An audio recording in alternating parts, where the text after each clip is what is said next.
یہ بھائی نے فرمایا تھا کہ واش روم میں کھڑے ہو کر وضو کرنا کیسا ہے؟ تو جائز ہے، لیکن افضل اور اولا یہ ہے کہ بیٹھ کے وضو کرنا چاہیے، قبلہ روح ہو کے کرنا چاہیے۔ لیکن اگر مجبوری ہے، جیسے خاص طور پر ہمارے یورپ کنٹریز میں ایسا ہی ہے کہ الگ جگہ نہیں ہوتی ہیں تو باتھ روم میں جا کر کھڑے ہو کر واش بیسن وغیرہ پہ وضو کیا جاتا ہے، تو اس میں چند احتیاطیں کر لیں۔ ایک یہ کہ باہر سے بسم اللہ الرحمن الرحیم پڑھ کر جائیں، اندر جا کے اللہ کا ذکر نہ کریں۔ اور دوسری بات یہ ہے کہ جو وضو کا پانی گر رہا ہوتا ہے یہ آب مستعمل کہلاتا ہے۔ مستعمل پانی اسے کہتے ہیں کہ جو آپ کے گناہوں کی آلودگی اور آپ کی ایک ایسی نجاست کو لے کر گر رہا ہوتا ہے جس کو آپ دیکھ نہیں سکتے،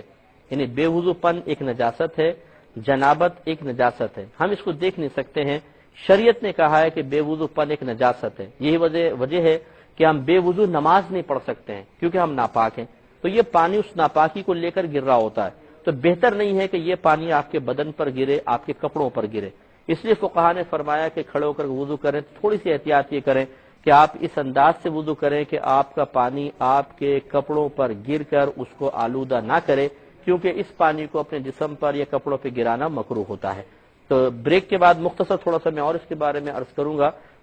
بسم اللہ الرحمن الرحیم۔ سوال یہ ہوا تھا کہ کیا باتھ روم میں کھڑے ہو کر وضو کرنا شرعاً جائز ہے؟ تو ہم آپ کو جواب دے رہے تھے کہ بہتر تو یہ ہے کہ بیٹھ کر انسان وضو کرے، قبلہ روح ہو کے وضو کرے،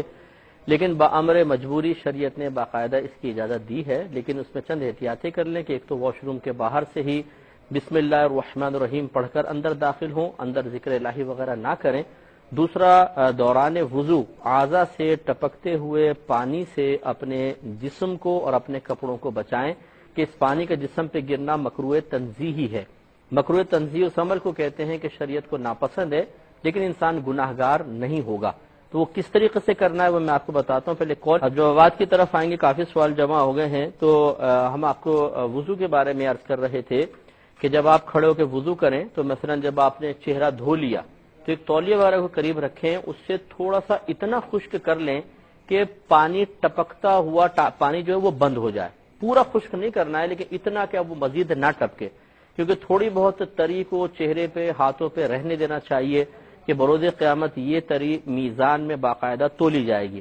تو اسی طریقے سے پھر آپ نے جب دونوں ہاتھ دھو لیے پھر تولی سے تھوڑا سا اتنا خشک کر لیں کہ یہ ہاتھ سے پانی قطرات ٹپکنا موقوف ہو جائے۔ اگر آپ نہیں کریں گے، مثال کے طور پہ چہرہ دھویا پھر آپ نے ہاتھ دھویا، اب آپ جب یوں سیدھے کھڑو گے پاؤں دھونے لگیں گے تو سارا پانی ٹپک کے آپ کے کپڑوں کو آلودہ کرے گا، جو مکروہ تنزیہی ہے۔ اور ابھی میں نے آپ کو بتایا کہ مکروہ تنزیہی فعل اگرچہ گناہ تو نہیں ہوتا لیکن شریعت نے اس کو پسند بھی نہیں کیا۔